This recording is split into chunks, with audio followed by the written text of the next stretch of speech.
दोस्तों, सुकरात प्राचीन यूनानी दार्शनिक बाजार के कोने में एक बड़े पत्थर पर खड़े होकर जीवन और जीवन के बाद जैसे गंभीर विषयों के बारे में सार्वजनिक प्रवचन देते थे।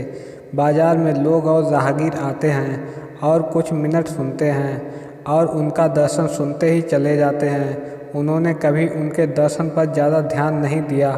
सुकरात ने जब देखा कि लोग उनके दर्शन को ज़्यादा तवज्जो नहीं दे रहे हैं तो उन्होंने कुछ अलग करने का फैसला किया। सुकरात ने तब आम जनता के सामने घोषणा की कि वह एक बहुत ही दिलचस्प कहानी सुनाने जा रहे हैं और उन्होंने अपनी कहानी शुरू की। जिन लोगों ने उनकी घोषणा सुनी वे उनकी कहानी सुनने के लिए बड़ी ही उत्सुकता से उनके पास आए।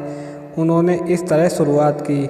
एक व्यापारी था जिसके पास बेचने के लिए बहुत सारा माल था। उसने दूसरे शहर जाने का फैसला किया ताकि उसे व्यापार से कुछ अतिरिक्त लाभ मिल सके। उसने अपना सारा सामान पैक किया और उसे अपने कंधे पर ले लिया और दिन निकलने से पहले दूसरे शहर के लिए रवाना हो गया। उसे दूसरे शहर तक पहुंचने के लिए एक बड़े पहाड़ पर चढ़ना पड़ता है। अपना माल लेकर पहाड़ पर चढ़ने के अलावा और कोई रास्ता नहीं है। जब वह जा रहा था तो उसने एक अन्य व्यक्ति को गधे के साथ उसी नगर की ओर जाते हुए पाया जिस नगर में व्यापारी जा रहा था। वे साथ साथ चल रहे थे और आपस में बात कर रहे थे और दोस्त बन गए थे। तब व्यापारी ने दूसरे आदमी से कहा कि वह अपने गधे को भाड़े पर दे ताकि वे दूसरे शहर में पहुंच जाएं। वह आदमी एक निश्चित राशि के लिए राजी हो गया। इस बिंदु पर सुकरात ने देखा कि कहानी सुनने के लिए उनके आसपास बड़ी संख्या में दर्शक जमा हो गए और बहुत से लोग अपना कर्तव्य भूल गए और उनकी कहानी सुनने लगे। लोग आते जाते थे और सुनते थे और कुछ ही मिनटों में चले जाते थे और अपना कर्तव्य भूल जाते थे और कहानी सुनने के लिए रुक जाते थे। फिर सुकरात ने अपनी कहानी इस तरह जारी रखी। उन्हें अपने गंतव्य तक पहुंचने के लिए एक खड़ी पहाड़ी पर चढ़ना पड़ता है। व्यापारी ने अपना माल गधे पर लाद दिया और सवेरे वे निकल पड़े। सुबह टहलना आसान था। जैसे जैसे दिन चढ़ता गया उनके लिए पहाड़ पर चढ़ना बहुत ही कठिन हो गया।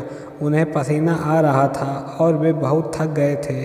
लेकिन जैसे ही सूरज उनके सिर के ऊपर आया उन्होंने आराम करने का फैसला किया। सुकरात ने देखा कि उनके आसपास बड़ी संख्या में लोग जमा हैं और बड़ी उत्सुकता से उनकी कहानी सुन रहे हैं। उन्होंने जारी रखा। दोपहर के 12 बज रहे थे। वे थके हुए थे। उन्होंने ब्रेक लेने का फैसला किया लेकिन वहाँ कोई पेड़ या छाया नहीं थी जिसके नीचे वे बैठ सकें और विश्राम कर सकें। केवल गधे की छाया थी जो माल ढो रहा था। उस गधे की छाव में एक ही आदमी के लिए जगह थी। गधे के मालिक ने दूसरे आदमी से कहा कि गधे की छाया केवल उसकी है क्योंकि वह गधे का मालिक है, लेकिन व्यापारी बैठना और आराम करना चाहता है, इसलिए वह गधे के मालिक के इस तर्क से असहमत है कि अभी उसने गधे को काम पर रखा है, इसलिए गधे की छाया केवल उसी की है। गधे के मालिक ने बताया कि वह गधे को ही जाने देता है, छाया को नहीं।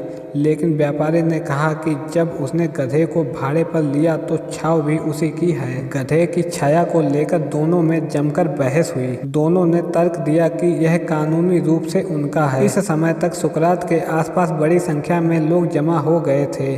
सो वह उस पत्थर पर से जिस पर वह खड़ा था उतरा और चला गया। लोग कहानी को पूरा करने का अनुरोध करते हुए उनके पीछे हो लिए। उसने उनकी ओर कोई ध्यान नहीं दिया और अपनी पैदल यात्रा जारी रखी। लोग उनका अनुसरण कर रहे थे और उनसे कहानी पूरा करने का अनुरोध कर रहे थे। लोगों ने कहानी के अंत के लिए सुकरात पर बहुत दबाव डाला, लेकिन सुकरात ने चलना बंद कर दिया और लोगों की ओर मुड़कर कहा, मैं आप लोगों से जीवन और जीवन के बाद जैसी महान और गंभीर बातों के बारे में बात कर रहा था, लेकिन आप कोई ध्यान नहीं दे रहे थे। लेकिन जब मैंने एक गधे और उसकी छाया की काल्पनिक कहानी सुनानी शुरू की तो आप सुनने के लिए बहुत उत्सुक हैं और कहानी का अंत जानना चाहते हैं।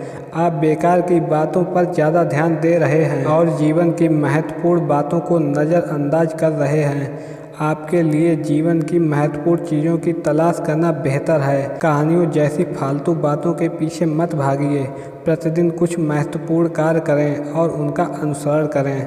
नैतिक दोस्तों, हम भी इस तरह की कहानियों के पीछे भागते हैं। हमारी पीढ़ी के लिए भी यह कहानी प्रासंगिक है। हम भी फालतू चीज़ों के पीछे भाग रहे हैं। हमें अपने समय, धन और अवसर के बारे में सावधान रहना चाहिए और इसका सर्वोत्तम उपयोग करने के लिए हमें हर संभव प्रयास करना चाहिए। दोस्तों, कहानी अगर अच्छी लगी हो और इसी प्रकार की अन्य महत्वपूर्ण कहानियाँ सुनने के लिए हमारे इस चैनल को सब्सक्राइब जरूर कर लें। वीडियो पूरा देखने के लिए धन्यवाद।